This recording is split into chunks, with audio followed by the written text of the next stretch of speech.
There it is. Okay. If you've been listening to me for the last year, I'm always a glass half full. Right. Okay, you're talking about everything, including the taps, which I really pushed on, and then it's changing directions to the leg, the injured leg side, is what they're getting all upset about. So he looks great going to the right, and then I think you're going to start showing the one where he's going to the left, and he's just kind of limping along there, and that's okay. Like I said, this is a highlight film.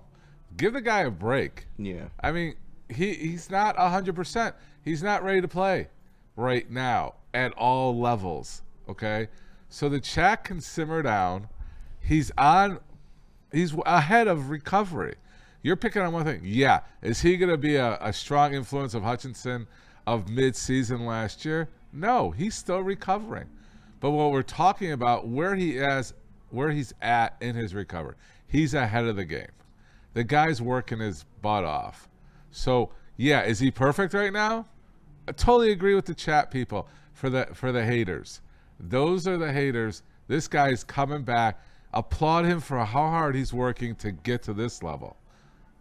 Brad's burner in the chat. I'm more inclined to side with the doctor when it comes to medical stuff than, quote, the streets. And again, like the streets, that's like NFL, Twitter and stuff like that. It's just, it was weird to me, Doc, to hear that when I always thought that it was overwhelmingly positively viewed, like where he was. I thought you were kind of a microcosm of medical people and things like that.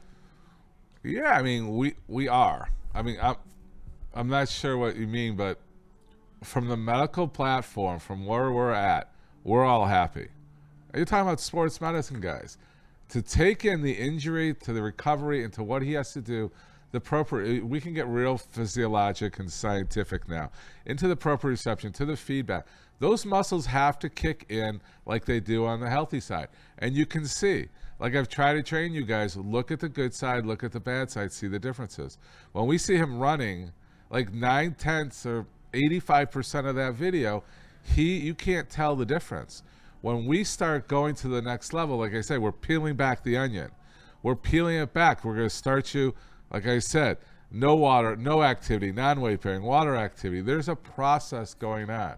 You're going to see the highlights of the process. Super Bowl Wilson in the chat. Oh, I'm sorry. Hoof Hearted says Lions game 1 is 4 months from tomorrow. Hutch has 4 months to improve. Do you expect him to hit the ground running as much as you can when you haven't played in that time? Yeah, I mean, fortunately, we get to watch him. We get to talk to him. We get to see, like, after a workout like that, how much did you swallow? How much were you achy the next morning? How'd the next morning feel? What do we do?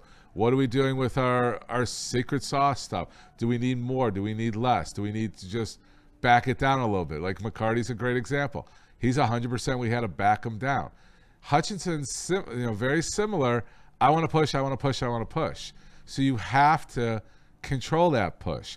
Like when you see that, yeah, his coordination and his movement is off. That's the excitement of the human body. There's circuits that need to be turned back on. There's a process that needs to be done. I think these guys are going through that process in a great fashion. Guys, he's not ready to play tomorrow. Could he have played in the Super Bowl? Then you're going to fight with me that way? Yeah. Could he have been a force, 100% force? I always said no. Could he have been at 70, 75%, which is better than some of our other players? Maybe, but we didn't have to make that decision. We have the luxury of 4 months right now and teasing the chat and teasing the people and getting into media hyped up information. Adiz 411 in the chat. Dov Kleeman doesn't know shit about medical stuff, but Dr. Pierce does. So there you go, Doc. You're well received. Big shout out. Big shout out. No, I mean, look, we want everything yesterday. We want everything, and it's just we're the typical, and I hate being the typical. I want to be more advanced here. I want to be more educated, that we are understanding of the recovery, because we talk about this stuff a little bit more. D-Mac, how fast did he have that treadmill going? What's the fastest you ever got a treadmill going up to? 20. I don't think we maxed. 20? 23. They go up to 23? Yeah, the Woodways do. Yeah. Not the recreational ones. No, Yeah. the Well, at Oakland, we have the Woodway ones. The things are like, the belts are like tank tires. Like Drapes and those guys, like they used to like fly on those things. Like, Yeah, Drapes is fast. Like strong and fast. Can get that thing going. Yeah. 23. I gotta turn it up. Powering. Well, think about it. If you're doing 5-minute miles in the marathon, what are those guys running? Fast. Yeah, I didn't know how to figure. Like if they're running sub 5s, they're plus 20 miles an hour. James Miller, I had a fractured femur. Granted, it was back in 1985. It took me 6 months before I even put weight on it. Hutch is looking good from the video. Yeah. I mean, look, you got people that want to be heard. They've got people that want to be, haters, deniers, whatever. I think I'm on Hutchinson's team, just like I'm on Tiger Woods' team. I mean, these guys have an internal X factor that's going to get them back. Most players have an X factor, so X factor times 2 for Hutch. Okay, but I'll go against anybody who's saying he's not where he should be and that we should be concerned and we need a new edge player for it. Is he there the first game? We want him there the first game? Yeah. Is it like the utmost to have him there the first game if he's not that 99.9%? I think that's a decision for the medical team and Hutch. Hutch will make that decision. Someone asked about it, and this is unfair to do to you on the spot. I'm aware. It wouldn't be the first time. No, it wouldn't, and it won't be the last time. Might not even be the last time today. How come Marcus Davenport can't finish a season? And you don't know that you don't have access to the files. You know what I'm saying, though? And in general, guys that struggle with injuries in the NFL throughout a career. Yes.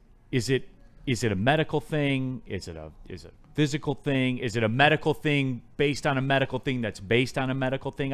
My suspicion is it would be the latter of the three. Yeah, I'm the guy that's half glass half full. You're talking about wear and tear of a season. If a guy doesn't condition properly and do the training room, that's what I'm saying, the signs of maturity, right? A young injury. So he should be a little bit more mature how to control his body. But he might have underlying medical issues. Like you may have an underlying inflammatory disease. You may have joints that are, he had an old injury that he can't recover from. Is he mentally pushing through? I can look more into that to give you a better answer. But usually it's the wear and tear of the season. It's does he have an underlying blood, other issues going on that he's not recovering the way he should? Is he respecting his body well enough? All those factors are in. When you start looking at like a Seth Curry and, you're starting to see small little injuries from him. He's working harder. We get to see these guys in the back nine of their career, and someone picked on me for McNeil that I say he's on the back nine of his career at 25. I want to clarify that. Your average lifespan in football is how many years, guys? 4. Under 4. Okay. How many years has he been in the league? 4, right? Thank you. So when you break it down with logic, Doc, the people don't want to hear 25 we're on the back nine. I'm like, yeah, you're on the back nine. The Marcus Davenport situation, by the way, there's been a lot of elbows, chest, pectoral strains, triceps, things like that, which I guess the math checks out, right? Being the position when you're on the edge, you're a lot of hand-to-hand combat against very, very strong men. I guess the math checks out, right?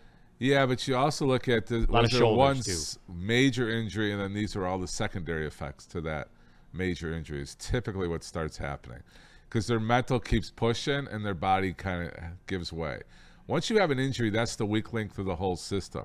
You had a Liz Frank issue that cost him a season back in 2019, a couple of toe sprains, lots of shoulders, 4 different shoulder episodes. That's the new terminology in the sports episodes. Like pitchers don't have Tommy John anymore. They have arm episodes. They don't have elbow injuries. They have arm episodes. They're getting more like hockey, upper body versus lower body. No, absolutely. Well, Doc, as always, we appreciate you stopping by. As I know, appreciate that you could fit us in real quick. I wanted to talk about it though. I did because it was getting so much traction. I'm like, Doc. Either Dov Kleeman's lying to me or Doc's lying to me, and I know it's not Doc. Yeah, I mean, put it in perspective where we need to be. We're not saying tomorrow he's playing by Sunday. You know. No, we are. Let's go. Yeah. All right. He could, but he risks re-injury. He risks not being 100%, and that's not what we want right now. We have the luxury of 4 months and a couple more days after that if we need it. You got another couple seconds real quick? Nitty Gritty asks a question. All right. Any advice for shoulder pain from a side sleeper? A side sleeper. The pillow? Okay. What do you say? Medclimb.com is a pillow. It's for shoulder relief. It's a wedge. Not on Yeah. Mike. What do you All got, right, Doc? We can take that. Yeah. Usually it's true. You want to create a pillow in your armpit. Not a big pillow. It has to be what we consider a neutral positioning pillow. So it's not like an over one. So if there's online, there's a lot of stuff for your neck, for your body pillows, shoulder pillows. There is stuff, and there is a purpose for that. If you're creating an impingement while you're sleeping, you're altering your mechanics. So being proper position, what I call a neutral position, is really what you strive for. And if it's still bothering you after 2 weeks, you need to be seeing, because you shouldn't be hurting on a daily basis, especially if you're being woken up. Being woken up is a red flag of any injury. If an ache or a pain wakes you up at night, it's a red flag to see somebody. Mike O in the chat. Mike O is dusting off the clubs for league play today. I'll answer this for Doc. Stretch, Mike O. Stretch. There it is. All right. Shout out to Dr. Pierce, everybody, for stopping by. For DMAC, KG, Spencer Raxter, Chase, Young Justin, I'm Neil Roll. Thanks for tapping in Big D Energy. Sports Injury Insight with Dr. Jeff Pierce of Michigan Sports and Spine. Join Dr. Pierce every Tuesday during Big D Energy and Thursdays during Ermanni and Edwards, where he offers top-notch injury advice. Trust the guy that I trust. Dr. Jeff Pierce is here to keep you in the game and performing at your best. For more information, visit MichiganSportsandSpine.com or call 248-426-9944.